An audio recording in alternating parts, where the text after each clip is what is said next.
Going to call this meeting to order. Para traducción en español, por favor, escanea el código localizado en la última página de la agenda. Vice Mayor. Please stand for the Pledge of Allegiance and remain standing for the invocation. Thank you.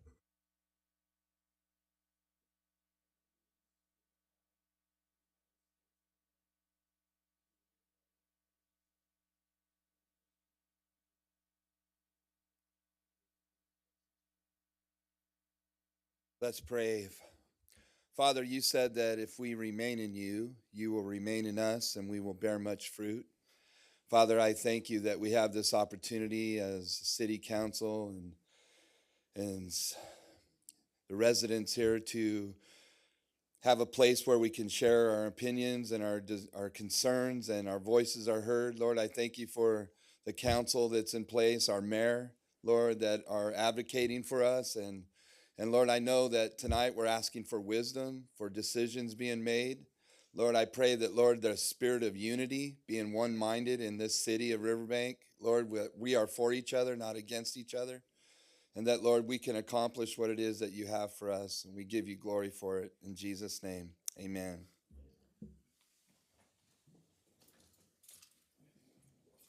The council authority member staff who has a direct conflict of interest on any scheduled agenda item is to declare their conflict at this time. Seeing none, right? Oh, roll call. Just kidding. I knew I was missing something. Councilmember Uribe? Here. Councilmember Pimentel? Here. Councilmember Call? Here. Vice Mayor Fossey? Here. Mayor Hernandez? Here. All right. Any conflict of interest? None. Presentation. So we have a strategic plan progress report. Good evening, Mayor and Council. In May 2025, the City Council met with executive management staff to develop a strategic plan that would take us from 2025 to 2030.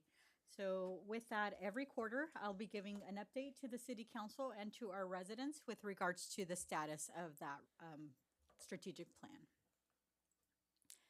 As a reminder, our mission statement is the City of Riverbank's mission is to provide high-quality professional services and a safe, family-oriented community for our diverse residents to thrive. The vision statement, where we see ourselves in the future, the City of Riverbank is a regional leader in sustainable development, offering a unique, culturally diverse, safe and welcoming community with a thriving downtown, recreational opportunities for all ages and abilities, and sustainable economy, collaborating with local and regional partners. There's core values built into that which help to guide the decisions that we make. Those are integrity, transparency, collaboration, diversity, respect, accessibility, innovation, responsiveness, and accountability. So in an effort to be accountable to you all, here's our first progress report. So the first goal, enhance city facilities and organization. One of the objectives or strategies developed towards achieving that is to research available funding or issue a request for proposal for a new city hall facility. And that would include also evaluating new offices for development services administration and evaluate the corporation yard to accommodate in-house engineering staff. So some of the work that we've done is the city engineers are working on a Public Works Corporation yard master plan to add more office space. And we are going to be proceeding soon with quotes for design of City Hall at the City Hall North site.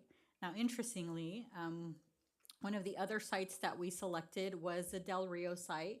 I'd been unable to make contact with the property owner. He was going to do some evaluation, and guess what? He called. So yeah. We may be having some further conversations regarding that specific site. So in addition to that first objective to enhance city facilities and organizations, we are also looking to obtain costs to improve the CNG maintenance building office that is also located at the corporation yard. So quotes have been received for a lift or an elevator that would be required to be installed if we were going to use the second story of that facility. It currently does not have one. And we are waiting for some HVAC quotes to be able to bring that forward. Next, establishing hiring and staffing policies, including a classification and compensation study. And we are currently in progress of developing that classification and compensation study. Our next goal is to improve public communications. The first was to create a public information officer position to improve public communication. That is in progress and is part of the aforementioned class and comp study. Second, hire a deputy city clerk to help with boards, committees, oversight, and accessibility to our city council. Same as the previous with the PIO. The salary range and job description is part of this classification and compensation study. Develop a formal communications plan to include social media policies, translation services, and public access to information. The request for proposal says it's going to be issued this month. It was actually issued yesterday. It is posted online for qualified firms. I did send it out to some specific firms that we were able to locate that work with local governments in developing these types of plans. I've gotten a very good response from them, so I'm excited to see what comes through. And those responses are due December 11th. A develop process to address public comments and concerns, and that will be evaluated as part of the communications plan. Next goal, to support public safety, Stanislaus consolidated collaboration on North County corridor closures. That, of course, is in progress. We have seen the closures already in place, specifically at Roselle Avenue. There was a meeting held prior to that closure that included all of the public safety partners. Next goal of fostering attainable housing, working with builders for attainable housing options.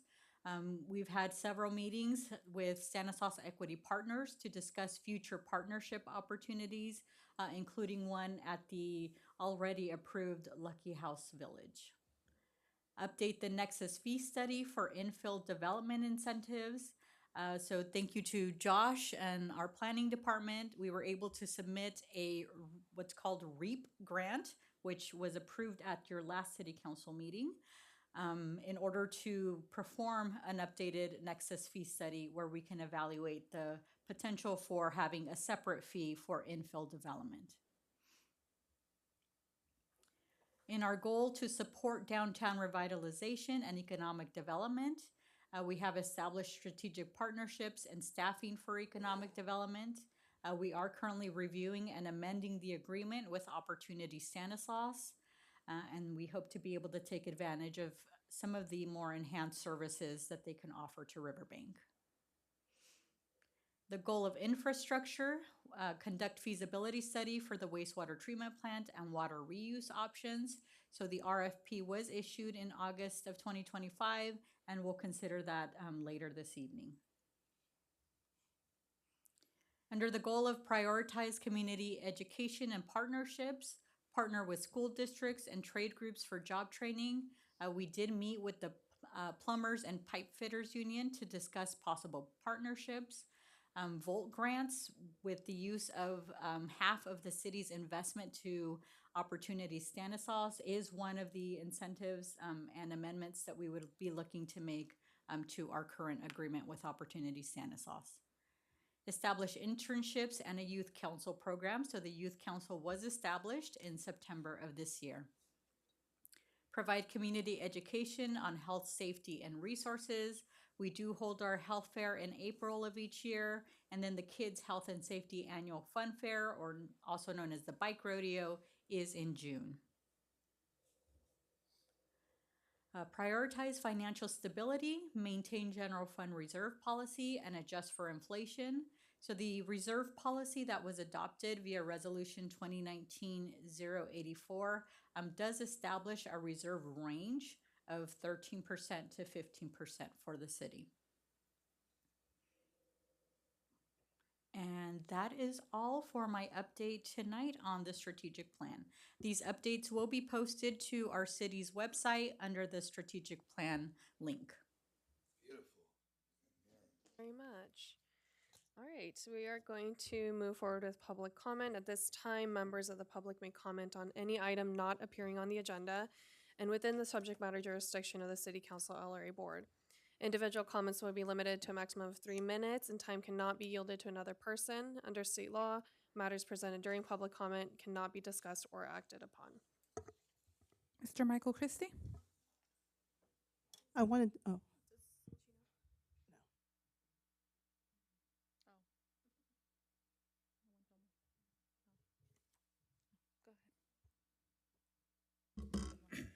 Good evening, Michael Christie, Skylar Court and Crossroads Riverbank. And hello to Mayor and council members and staff. Hope you guys are having a great month.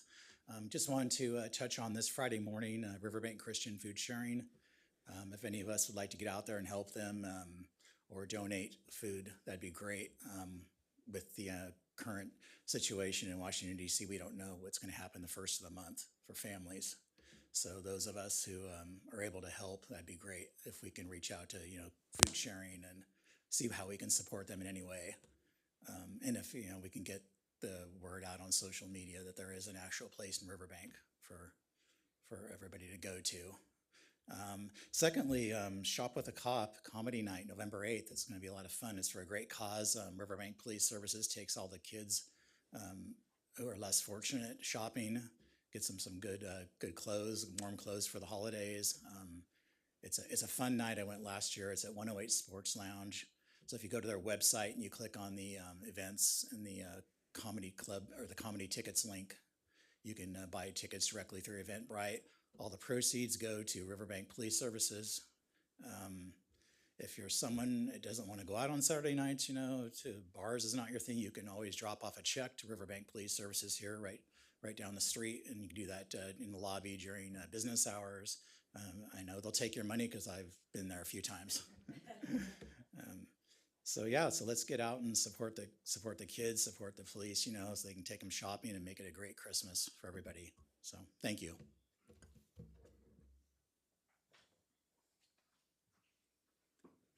Mayor, that is all we have for comment cards. Okay, and we do have a comment from our Vice Mayor. thank you, Michael, for what you said about the Riverbank Food Center or Food Bank, Christian Food Sharing, sorry. So at the request of City Council, City staff has printed information on food banks within Stanislaus County that are able to help those that are experiencing or may be experiencing food shortages. These lists are located in the back of the room. It's a very colorful pamphlet. For those citizens that are able to donate to any of these food banks, please also utilize this list. Let's do all that we can to help our fellow citizens during this time. Thank you. Was there anything online?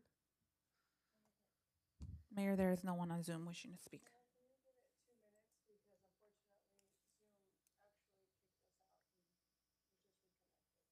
Okay. Is there any public comment in person? Please, you can just say your name when you come up. Sorry, this is my first meeting. I saw the comment cards over there. I didn't do it beforehand. My name is Michael Masuda. I wanted to introduce myself to everybody here, and if we can get the Zoom back online, sorry. And to the folks that are in the audience, I'm running for Congress in the California 5th Congressional District to represent the community here in Riverbank and Stanislaus County and 7 other counties across the Sierra Nevadas and in the Valley. I actually grew up in Amador County, moved there when I was 10, which is part of the district as well. Moved there when I was 10, graduated from high school, went to Cal Poly in San Luis Obispo for electrical engineering, and ended up going to Washington, D.C. To start my career, build a family out there. And then with everything that we're seeing right now, not just with the Trump administration, but also the growing number of crises that we are facing based on affordability, wildfires, healthcare, across the board, lots of problems that are not being addressed by our federal government. I decided to step into this race because I think we need better representation here in the district, as well as folks in DC that are willing to go to work on these big problems that we are facing in the country. So I actually am a new resident of Riverbank. When my family and I were looking around, where would we want to live? We wanted somewhere that was very central to the district because it's a very large district. And we were honing in on Stanislaus County, and we started looking at specifically at the parks around here. I have two little kids, a 3.5-year-old and a 1.5-year-old. And for folks with kids, you know that when they are cooped up for too long, they need to get out of the house and they need a place to play, and that place needs to be safe and clean and in good shape. And so I want to commend everybody here for the work that you've done, because we absolutely love the parks here. We spend a lot of time at them. We see park employees out there cleaning the parks basically every work day. And that's just a testament to the commitment that you all, or the prioritization of family spaces that you all have made. As a representative, I am focused on how I can serve local communities. In my opinion, local problems, local challenges need local solutions, and they can really be aided by federal resources.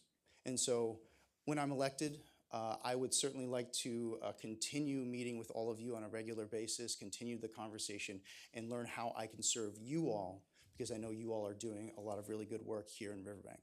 So if you'd like to chat after, and anybody else as well, I will stick around until the end of the meeting, and I would be happy to introduce myself individually. So thank you.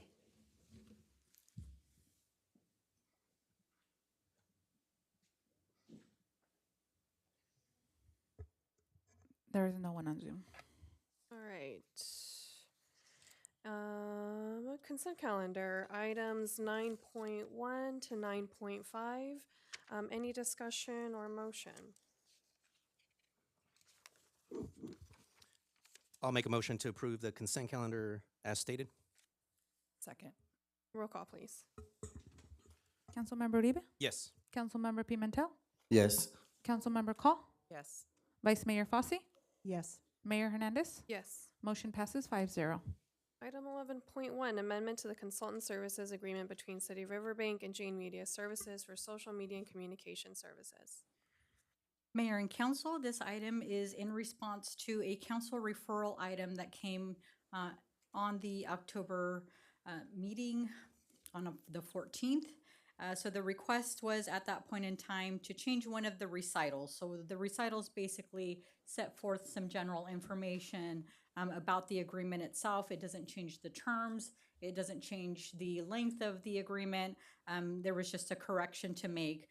The recital made reference to issuing a request for proposals, which is not the process that the city went through. It actually went through just selecting a consultant services. So we would be striking out the phrase that says issued a request for proposal or RFP for consultant services. That is just a clerical or administrative correction. So if council decides to move forward with that, a letter stating the correction to Jane Media Services would be prepared and mailed and just filed away. Thank you. Are there any comments or questions from council? Any public comment regarding this item? Anything online? No, Mayor, but we are having an issue with Zoom. So the residents that are trying to log in can't log into Zoom. They can, however, if you're watching or trying to, they can watch on YouTube. Unfortunately, there's an issue going on with Zoom right now. And we're able to proceed with the meeting because it's being televised regardless. That's correct. Under the COVID rules, you would have to stop, but under the new ones, you don't have to. Thank you. All right. I'll bring it back to council. If there's no further discussion, a motion. I make a motion, we approve item 11.1. I'll second it. Roll call, please. Councilmember Uribe? Yes. Councilmember Pimentel? Yes. Councilmember Call? Vice Mayor Fossey? Yes. Mayor Hernandez? Yes. Motion passes 5-0. Item 11.2, direction on the wastewater treatment plant expansion feasibility study requests for proposals. So Mayor and Council, as previously shared as part of the strategic plan, Council did provide direction to issue a request for proposals for a feasibility study for the wastewater treatment plant expansion. So just a little bit of background as to how this particular item came about. The city has been working on what's known as the Riverbank Regional Recycled Water Project, or triple RWP. I'll just refer to it as the Recycled Water Project from here on out. The city has been working on the Recycled Water Project to allow for expanded capacity at the wastewater treatment plant, to generate recycled water for sale to local farmers, to decrease the reliance on well water and the impact it is having on the subbasin, and to expand our groundwater recharge. In December of 2022, the City Council certified an environmental impact report on the project. We adopted 5-year rates and approved the submittal of financing applications to the State Water Resources Control Board State Revolving Fund, SRF, program. So some of the progress that we've made thus far on the Recycled Water Project is in terms of the cost estimates in 2022. We did approve a contract to do the 15% design estimates for phase 1. That identified a cost of $90.4 million and was the basis for the rate study that was prepared and the applications that were submitted to the State Water Resources Control Board. In 2025, earlier this year, the 60% design estimate for phase 1 was completed, which currently reflects a cost estimate of $136 million. So some of the funding that's been generally secured is the State Resources Fund, SRF loan for $50 million, along with the water recycling loan of 19.2. So those two work simultaneously through the State Water Resources Control Board loan program. So that's why you don't hear of us talk about them individually, as they both run through the same agreement.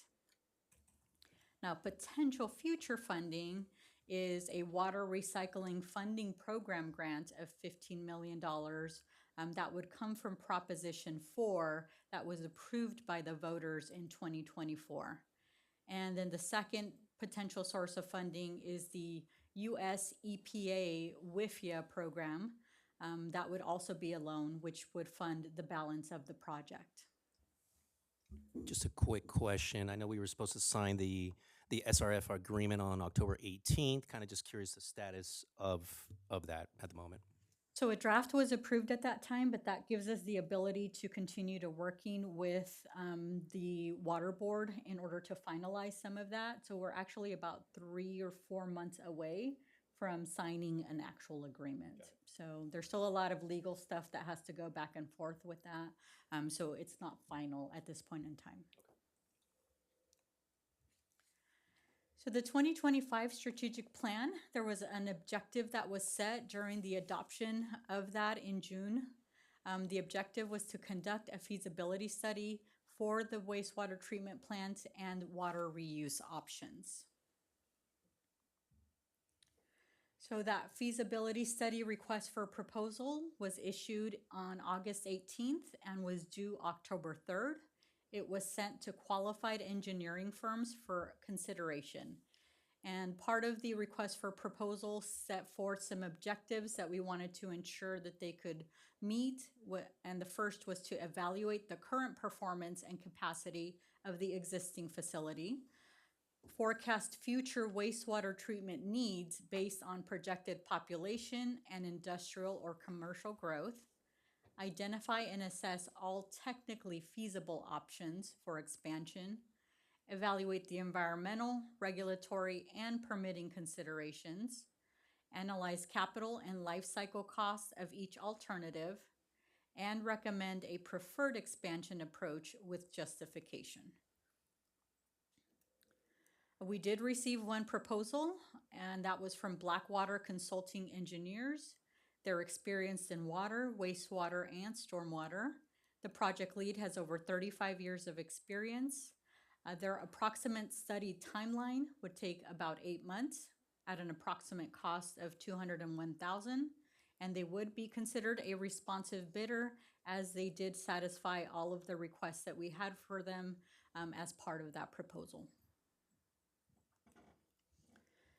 Some of the feedback we got from the firms that did not submit a request for proposal or a proposal is one of them said it was outside of their general work area. One said that they did not see the email inviting them to participate. And one said that their email went to spam. And others we did not hear back from.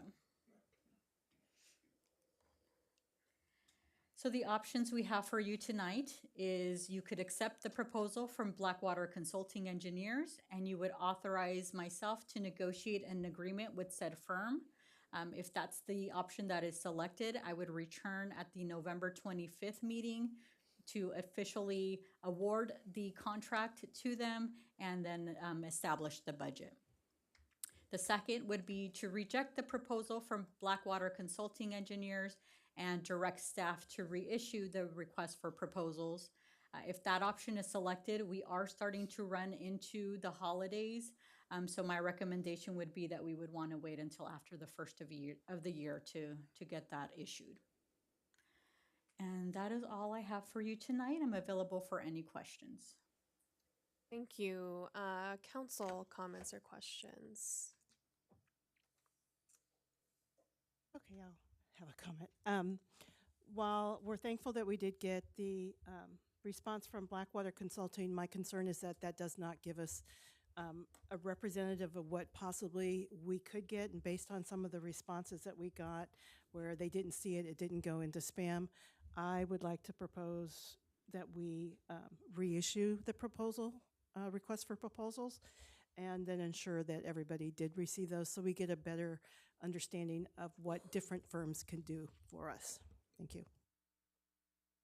Just to clarify, would we have a different procedure? Say we reissue the RFP, would we be, I guess, a little bit more proactive to reach out to those individual firms? Like, hey, just curious if you guys received this email. What would be a little bit different if we were to reissue? We would probably make phone calls to the firms that we sent them to just to let them know that yes, exactly. So I did have a lot of success this go around with the request for proposal that we sent out for the strategic or the communications plan. Is I immediately got emails back from a few of the firms. So I'm not sure if it's just something within their system that caused it to go to spam, et cetera. But because there's the opportunity that it did, I will probably reach out to the others I haven't heard from just to make sure that they received it. Okay. So we would probably follow the same process. Thank you. Just thinking out loud here. So my concern in sending it out again for proposal would be that now the price is out there. People know how much Blackwater has proposed. So what's not to say they're just going to undercut a couple $1,000s, and we're delaying it two to three more months for $2,000 to $3,000 savings, $5,000. It's not going to be significant enough for the timeline that we're working with here because we're already looking at an 8-month process and then another month before we can even grant it. So now we're at a 9-month process as it is. So for me, I'm concerned with that piece of it and then continuing to prolong the project just with the sensitivity and how badly we need to move forward with this project. So that would be my biggest concern. I understand that concern. When I first started bringing this forward, I've talked to some people in the wastewater industry, and my calculation was between 75 and 100,000. So if they've been watching Riverbank and such, they knew that we were not expecting a $200,000 estimate for this work to be done. So hopefully this is just high. Also, I'm just concerned that we make sure that we're getting different consultants in to get different opinions on which direction they would go. Also, I'm concerned too about holding the project up and delay. However, we have a great, is he a superintendent? What is he? What is he? We have a great director of Public Works who has managed our regional people, and they know that we are doing everything that we need to do. So I'm confident that if we go out, we can get some more consultants giving us more direction and better information and comparisons. I'm concerned that we don't have any comparisons. So I'll just make another quick comment. I think Stacy has a very valid point. If we look in the staff reports, it does break down the hourly rates. It does break down weekly what they'll be working on, monthly the timelines and the costs and how it increases there. So 8 months projecting out, it feels like things are just going to get even more expensive, just kind of the way that things are trending. So that is very valid concern. So I would actually move to approve the proposal for Blackwater on my end. The ones that missed the email, did you get in contact with them and were they responsive if it were reissued? So I didn't ask that question because at that point in time, I didn't know what direction we were going to go. I didn't want to give them false information if we decided not to reissue it. But there was one firm that said, "Oh, I wish I had seen it," but thank you. Okay.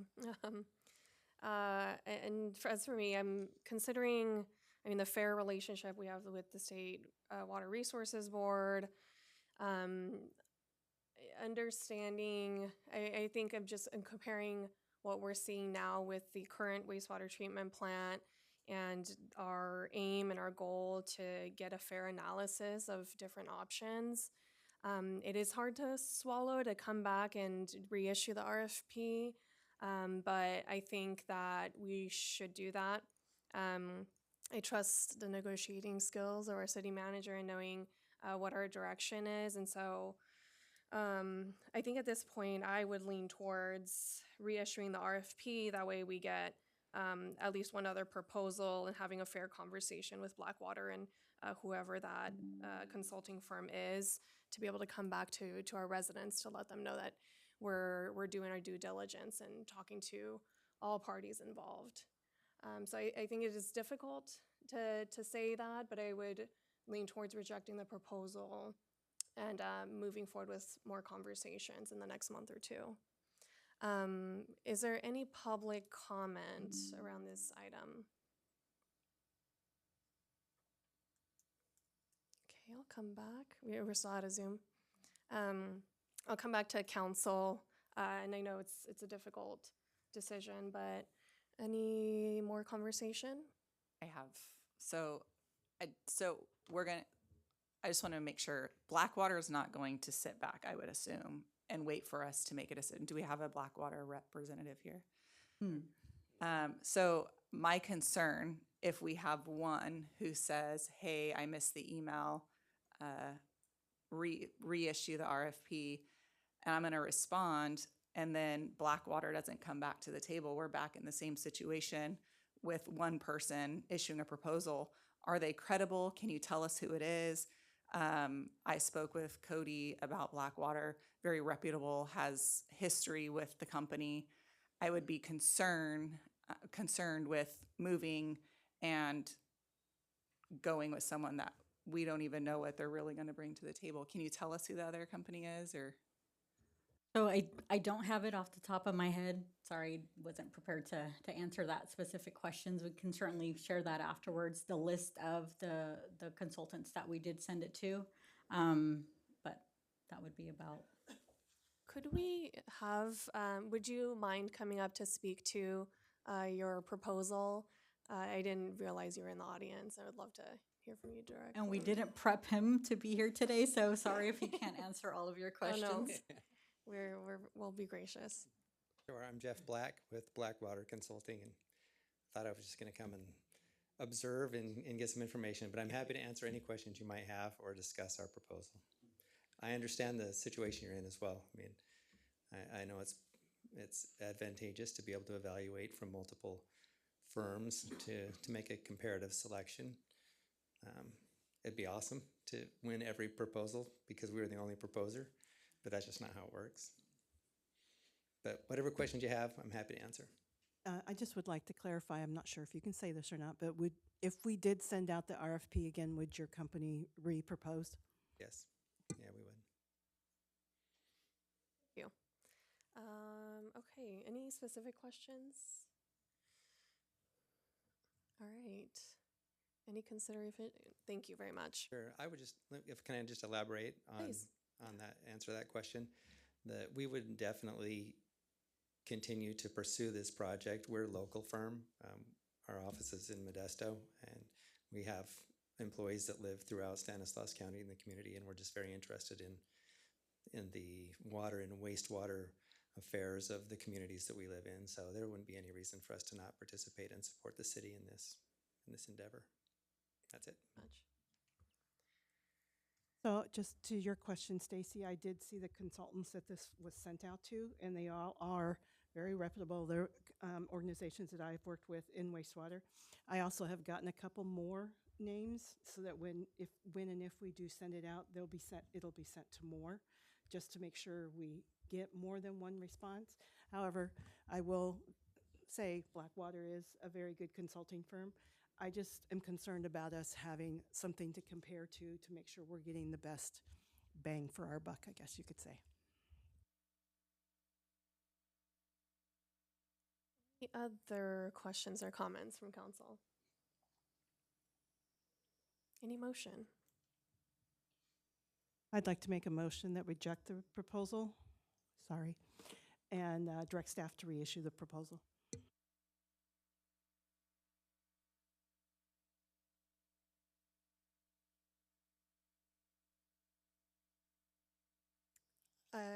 If there's no second, is there another? It Motion dies to for lack of a consider. second, and another motion can be made. So I'll make a motion to accept the proposal from Blackwater Consulting. Second. Roll call, please. Councilmember Uribe? Yes. Councilmember Pimentel?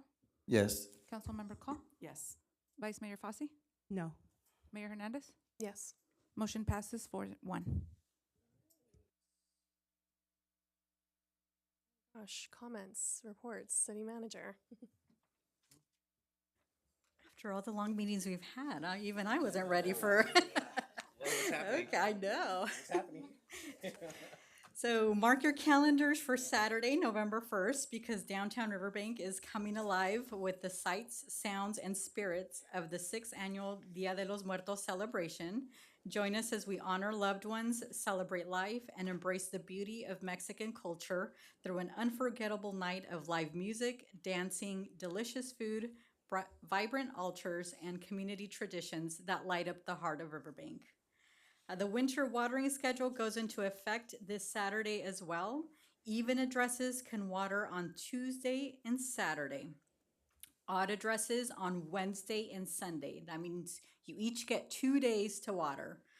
Now you can water before 10 a.m. or after 4 p.m. There's no watering Monday, Thursdays, and Fridays, or within 48 hours of measurable rainfall. Edits to the third draft of the housing element are being finalized. We'll be posting online for a 7-day public review and comment period no later than early next week. After the review period, it will be subsequently remitted to HCD for their 60-day review. And the statewide special election is happening next Tuesday on November 4th. Registered voters should have already received their absentee ballots via mail.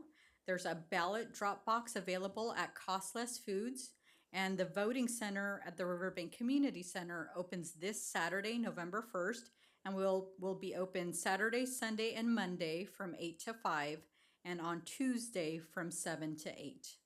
And that is all from staff. Thank you, Vice Mayor. Thank you. First of all, I'd like to remind the residents that we do have a lot of construction. It is not easy. Trust me, I live here too. I avoid Clarabelle and Patterson with all my passion, and so I'm just asking everybody to, bring their patience with them. Nobody is going to get anywhere any faster if you try to speed past people or, run into somebody. Well, don't run into anybody.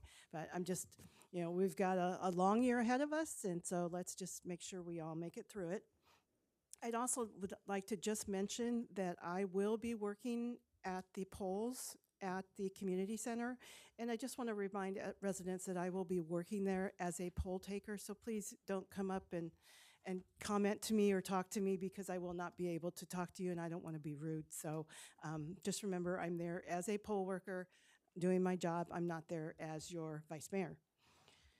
Yeah, I'm on the clock. Historical Society will have their next meeting Monday, November 10th at 5 p.m. at the museum right behind us. Women's Club is meeting Tuesday, November 18th, 6:30 at Scout Hall. Thank you. Councilmember Uribe. Thank you, Mayor. So just to add a little bit more context to the comment that was made earlier from Michael. So Christian Food Sharing, they are gonna be located at Scout Hall, and they're doing this every Friday. They're gonna be starting up at 7 in the morning all the way to 10 o'clock. So come for 3 hours, come for 5 minutes. They're looking for volunteers. They're looking for donations. So I'll be out there as soon as I drop off my daughter. I'm gonna head straight over there, 7 a.m. to 10 o'clock, Scout Hall. And if you haven't heard, me and the mayor, we teamed up with American Veterans First. It's going to be their event, and we're going to be there supporting them. They're partnering up with also Veterans in Action.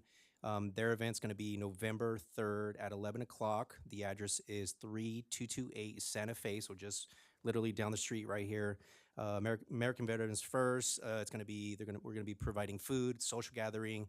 We're going to invite veterans, local veterans, to come out, have a discussion, meet AVF, meet Veterans in Action, have a chat with the local leaders there. Come support veterans. There's a huge percentage of veterans here locally, and we'd love to just kind of support AVF and what they're doing. So please join us, and that's in preparation for November 11th, actual Veterans Day. So please come on out. Thank you.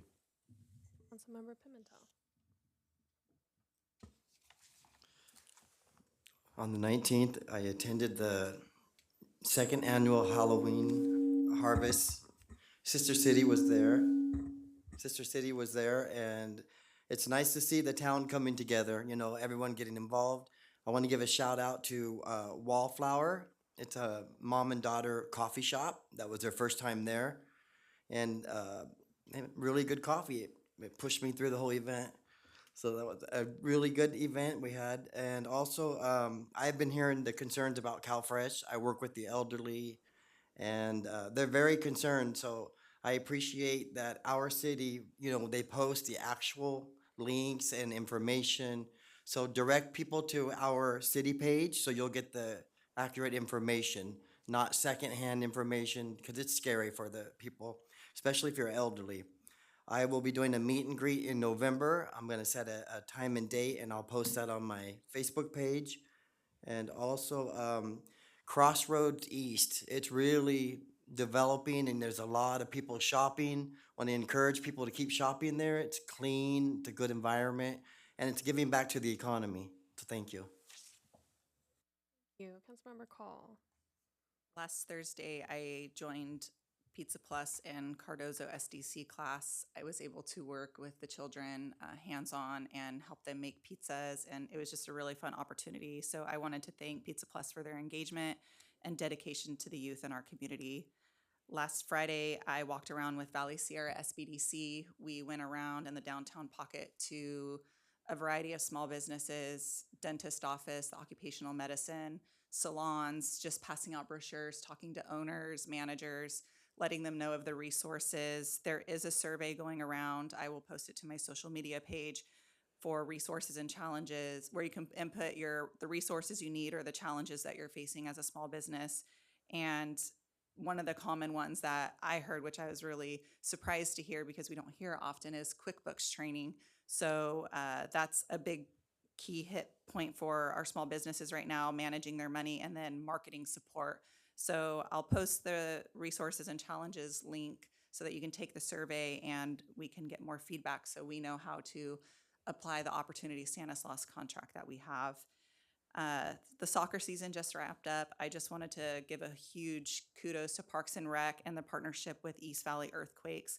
My son played on the 6U team, I believe is what it ended up being. There were 240 players this year. We had an incredible time. It was seamless. We showed up to the sports complex. We played our games. They ran a tight ship, water break, halftime, water break, game over. Super easy. So thank you to the coaches, Parks and Rec, and all of the other volunteers. I'd like to reinforce the Shop with a Cop fundraiser on November 8th at 108 Sports Lounge. We did it last year. We raised over $1,200. It sends around 4 children shopping, And I know $300 sounds really like a lot of money to take kids, but coats are expensive, toys are expensive, shoes are expensive. So the more money we can raise for this event, 100% of it goes to Riverbank Police Services for this event. So like Michael Christie said, if you can't come to the event itself, drop by Riverbank Police Services with any sort of donation you can. I know they also take toys because the day of the shopping, they all meet at the community center. They have a pizza party and then they distribute toys there. So an unwrapped brand new box toy also helps the cause as well. And then November 20th, I'm going to be doing a Metis Tours, and there's going to be hosted coffee. So RSVP with me, scall@riverbank.org by the 18th, and you'll get to see the rich history of Riverbank and the industrial complex itself, and as well as the sustainable manufacturing happening there. And then lastly, to piggyback on the construction piece, please pull over for our first responders. I know the roads are congested on Oakdale and Claus Road, but I'm seeing it very often as I'm going north and south on Oakdale because we have the Sylvan and Modesto MST coming in responding here in Crossroads. People are not pulling over, and it's so important that we pull over for our first responders so that they can get to the emergency. Thanks. Thank you. We are at the peak of event season, so a lot of schools and our own city are hosting lots of events, and so it's been fun participating in those. I'm gonna like sandwich good stuff, not so fun stuff with StanCog. There's a lot of work moving forward. If you're not familiar with the organization, it works with transportation dollars at the state and federal level here locally, and we're moving forward back to some normalcy. After some bumps in the road this year. There is an interim that we're moving forward with at this point, and really working to get staff back on track, and working through some of the extenuating circumstances that have been happening. So it feels like some balance coming back to the organization. And so we're moving forward with that. And then Youth Council has met about 5 times already. And they sit up here, about eight students. They've worked through defining and assigning their own officer duties, as I've mentioned, and they're very self-sufficient. So I've been attending the meetings, but I'm really just an observer as they work through what their goal setting is and how they're going to move forward with that. And fundraising is kind of one of their big goals right now, fundraising and outreach. So you'll see them out at Dia de Muertos on November 1st and with some other events with the school district. And I think that is it. All right. So we are going to adjourn to closed session. Let me come over here. Item 13.1, conference with labor negotiators pursuant to Government Code 54957.6. Agency Rep City Manager Marisela H. Garcia, Employee Organizations, Riverbank Mid-Management Employee Association. Item 13.2, liability claims pursuant to Government Code 54961, claimant Raul Penuri, Valenzuela, and Kramer Trial Lawyers. Agency claimed against City of Riverbank. Is there any public comment on any of these items, either of these items? And we have Zoom back up. Is there anything online? We do have Zoom back online, but unfortunately we did get some attendees emailing saying they couldn't public comment on any of the items tonight. Okay, nothing around. Not anything right Okay. now. All right, so we will adjourn to closed session.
All right, we are back from closed session. Item 14.1, report from item 13.1. Direction has been given to staff. Item 14.2, report from item 13.2. The claim has been denied. And our next city council meeting, which would be regular scheduled at November 11th, is canceled. So our next meeting will be on Tuesday, November 25th, 2025. This meeting is adjourned.